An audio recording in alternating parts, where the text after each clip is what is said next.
The live TV, सच सबसे आगे।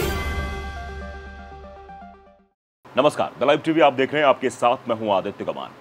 कल हमने आपको खबर दिखाई किस तरीके से अमित शाह की रैली में भीड़ बढ़ाने के लिए कैसे एक शख्स को झूठ बोलकर ले आया गया, और ऐसे कई लोग थे जिनको बताया गया कि अखिलेश यादव की रैली है और उन्हें जाके अमित शाह की रैली में छोड़ दिया गया, और फिर उसने कैमरे के सामने बोल दिया। अब आप जानते हैं कि भीड़ तो आ नहीं रही, भीड़ को बुलाने के लिए सरकारी बसों का इस्तेमाल किया जाता है। सरकारी बसों में भरकर लोगों को बुलाया जाता है ताकि उसका पैसा ना देना पड़े। यानी जनता में को बुलाने के लिए, जनता को अपना भाषण सुनवाने के लिए जनता के टैक्स के पैसे से जो बसें चल रही हैं, उन्हीं बसों को ही इकट्ठा किया जा रहा है, उन्हीं बसों को बुलाया जा रहा है। अब क्या इलेक्शन कमीशन को ये सब दिखाई नहीं देता है? क्या चुनाव आयोग बिल्कुल आंख बंद करके बैठ गया है कि किस तरीके से सरकारी संपत्ति का इस्तेमाल चुनाव में किया जा रहा है? कैसे भीड़ बुलाने के लिए सरकारी बसों का इस्तेमाल किया जाता है, जिसमें भारतीय जनता पार्टी के झंडे लगे होते हैं, जिसमें जय जयकार करते हुए जाते हैं कार्यकर्ता।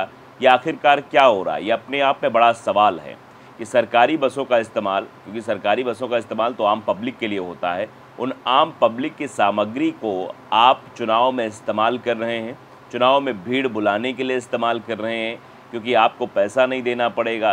ये चीज़ें जो हो रही हैं, ये अपने आप में बताती हैं किस तरीके से सरकारी संपत्तियों का दुरुपयोग किया जा रहा है अपनी रैली में भीड़ बुलाने के लिए। मैं आपको वीडियो दिखा रहा हूँ।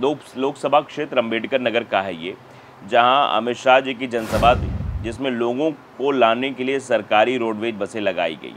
आप देखिए, एक के बाद एक मैं आपको बसें दिखा रहा हूँ किस तरीके से ये बसें जो आम जनमानस की सेवा के लिए होनी चाहिए, उनको चुनाव में इस्तेमाल करने के लिए लगाया गया है। आप इससे अंदाज़ा लगा सकते हैं, एक तो भीड़ आ नहीं रही है, भीड़ को बुलाया जा रहा है, झूठ बोलकर बुलाया जा रहा है, और उसके लिए जिन संसाधनों का इस्तेमाल किया जा रहा है वो भी जनता का।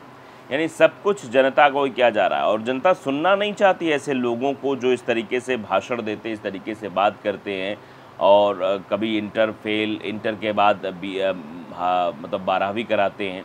तो इस तरीके से अब लोगों के अंदर जो है भारतीय जनता पार्टी को लेकर जो नाराज़गी है, जो रोष है, वो साफ तौर पर दिखाई दे रहा है। और एक के बाद एक चरणों में जो चुनाव हुए हैं, उन चरणों ने भी इन चीज़ों को खुलकर सबके सामने रख दिया है। अब ये है कि इलेक्शन कमीशन पर भी सवाल उठता है कि इलेक्शन कमीशन को आखिरकार क्या ये दिखाई नहीं देता? क्या वो निष्पक्षता से इस चीज़ की जाँच नहीं करता? क्या देखता नहीं है कैसे सरकारी संपत्तियों का दुरुपयोग किया जा रहा है? वो तो आदर्श आचार संहिता के नियमों के विरुद्ध है कि सरकारी बसों का इस्तेमाल करके महिलाओं को या फिर लोगों को, आम पब्लिक को रैली में बुलाया जाए, सरकारी बसें पहले ही रोक ली जाए। अब लालजी वर्मा वो लिखते हैं कि लोकसभा क्षेत्र अम्बेडकर नगर में आज श्री अमित शाह जी की जनसभा थी, जिसमें लोगों को लाने के लिए सरकारी रोड बसें लगाई गई, जो चुनाव आचार संहिता का चीरहरण है।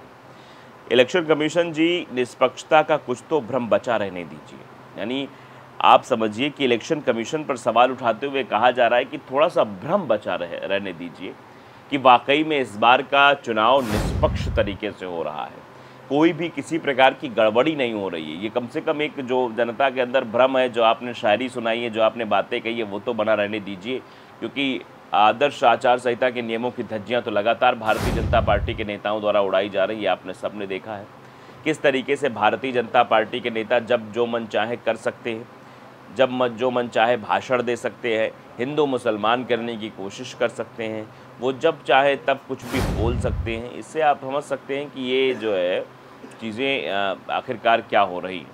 तो फिलहाल ये तस्वीरें हैं जो चुनाव आयोग की निष्पक्षता को लेकर भी सवाल खड़े कर रही है, और भारतीय जनता पार्टी की पोल खोल रही कि भारतीय जनता पार्टी कैसे चुनाव कराने की कोशिश कर रही है, क्या चीज़ें कर रही है। अब लोगों का रिएक्शन जान लेते हैं कि आखिरकार लोगों का इस पर क्या कुछ कहना है। देखिए, मान सिंह यादव लिख रहे हैं, थोड़े दिन जो मर्जी सरकार बदले ही सबका हिसाब देना पड़ेगा। यानी जो मन मर्जी करे वो कर ले, अब इसका जब हिसाब देना पड़ेगा तो समझ में आएगा, अभी जो करना है कर लें, ये भी लोग कह रहे हैं। नितिन शर्मा लिख रहे हैं कि इलेक्शन कमीशन, अरे जागो सत्ता के जो शब्द लिखा है वो बोल भी नहीं सकता हूँ, धृतराष्ट्र बनकर बैठे हो, महाभारत तो होना तय है। यानी धृतराष्ट्र बनकर चुप्पी साधे हुए हो, सब कुछ देख रहे हो, ये ठीक नहीं है, और ये इसका मतलब है कि महाभारत तो होगा ही होगा। ममता पटेल ने 2 तस्वीरें साझा की हैं, आप देख सकते हैं कि भारतीय जनता पार्टी का झंडा लगा हुआ है, कैसे ये भारतीय जनता पार्टी की रैली में गाड़ी जा रही है, आप देख सकते हैं। मतलब सरकारी बसों पर भारतीय जनता पार्टी के झंडे लगे दिखाई दे रहे हैं। इससे ही आप अंदाज़ा लगा सकते हैं कि आखिरकार किस तरीके से ये चुनाव आयोग की धज्जियाँ उड़ाई जा रही है। आप देखिए, ये रैली में भीड़ बटोरने वाला वीडियो हमने आपको दिखाया था, हम एक बार फिर से आपको दिखाना चाहते हैं। आप ज़रा देखिए कैसे जो है प्रतापगढ़ के पट्टी का ये मामला है, जहाँ पर अखिलेश यादव की जनसभा बताकर बुलाया गया। सुनिए। बना के अमित शाह की रैली में लेके गए सब समूह वाले को, बोले हमें अखिलेश की रैली में चलना है प्रतापगढ़, लेके गए हैं वहाँ हम पट्टी।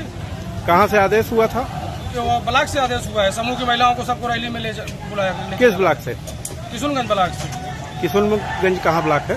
किशुनगंज सड़वा चंदिका। सड़वा चंदिका से। हाँ। तो अखिलेश की रैली में ले जाने का आदेश हुआ है कि? समूह अध्यक्ष बोले अखिलेश की रैली में चलना है, लेकिन अभी पता लग रही है कि पट्टी लेके जा रहे हैं अमित शाह की रैली में। तो ब्लॉक से आदेश तो अमित शाह के लिए ही होगा ना आदेश? लेकिन समूह अध्यक्ष बोले अखिलेश की रैली में। तो सुन लिया आपने, अमित शाह जी की जो रैली हो रही है उसमें कितना बड़ा फ्रॉड हो रहा है। फ्रॉड पहला तो आपने देखा कैसे आम जनमानस को झूठ बोलकर उस रैली में ले जाया जा रहा है। फिर हमने आपको दिखाया कि कैसे सरकारी बसों का इस्तेमाल किया जा रहा है, यानी पूरी तरीके से फ्रॉड है ऊपर से नीचे तक लेकर। अब आप समझिए, जनता के साथ अगर ऐसा फ्रॉड किया जाएगा, जनता ऐसा कैसा जवाब देगी। अब वही चीज़ें दिखाई दे रही, वही लोग कह भी रहे हैं। आप देखिए, नरेश कश्यप लिख रहे हैं, हरदोई के हैं, वो लिखते हैं, इलेक्शन कमीशन और जिलाधिकारी बताएं क्या सरकारी सुविधा केवल भाजपा नेताओं को प्राप्त है, सरकारी संस्थाओं का प्रयोग कर रहे हैं? ये सीधे तौर पर सवाल पूछा जा रहा है कि इलेक्शन कमीशन और उस जिले के जिलाधिकारी ये बताएं कि सरकारी सुविधा केवल भाजपा नेताओं को प्राप्त है, फिर अन्य नेताओं को भी प्राप्त होना चाहिए। नेताओं में सबको तो बराबरी होनी चाहिए ना, कि भारतीय जनता पार्टी को अलग तवज्जो और दूसरे नेताओं को अलग तवज्जो। कपिल यादव लिख रहे हैं, सब आशा और सफाई कर्मचारी हैं। आशा, सफाई कर्मचारी, वो महिलाएं जो समूह में काम करती हैं। अब पीडीए परिवार है, एमएसके लखनऊ लिख रहे हैं कि अपने निर्वाचन क्षेत्र के आपके बूथ एजेंट्स को मतदान संपन्न होने पर मिलने वाले फॉर्म 17C को अपने पास कलेक्ट करवा लेना वर्मा जी, और काउंटिंग के समय उसका डेटा और ईवीएम के रिजल्ट का डाटा से टैली करते रहिएगा। केचुआ आपकी 2 महीने की अनथक मेहनत पर डाका डाल सकता है। इस तरीके से भी मतलब ये सतर्कता भी बताई जा रही है।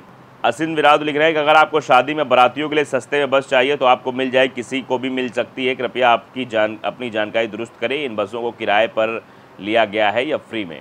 अरे ये तो भैया बताइए कि व्हाट्सएप यूनिवर्सिटी वाले ज्ञान जो है ये बघारने जब आ जाते हैं तो फिर ये लगता है कि भैया क्या ही किया जाए। दिलीप लिख रहे हैं, ये बीजेपी है, ज़रूरत होने पर सरकारी कर्मचारी भी लग जाते हैं। ये बस है, ये ज़रूरत पर देश बेच रहे हैं, लोगों को अंधभक्ति कर रहे हैं। यानी लोग जो है अंधभक्ति कर रहे हैं। अब आप समझिए, अश्विनी कुमार चुनाव आयोग पर सवाल दागते हुए लिखते हैं कि आदर्श आचार संहिता का उल्लंघन हर जगह हो रहा है, सरकारी सिस्टम का दुरुपयोग हो रहा है और चाटुकार इलेक्शन कमीशन चुपचाप तमाशा देख रहा है, नकारा चुनाव आयोग। अब देखिए, ये मैं नहीं कह रहा हूँ, ये जनता कह रही है इस देश की, उसके अंदर की नाराज़गी कह रही है कि किस तरीके से चुनाव को प्रभावित किया जा रहा है। द लाइव टीवी को अगर आपने सब्सक्राइब नहीं किया ज़रूर करिए, बेल आइकन दबाइए ताकि सच खबरें आप तक पहुँचती रहें। नमस्कार। द लाइव टीवी, सच सबसे आगे।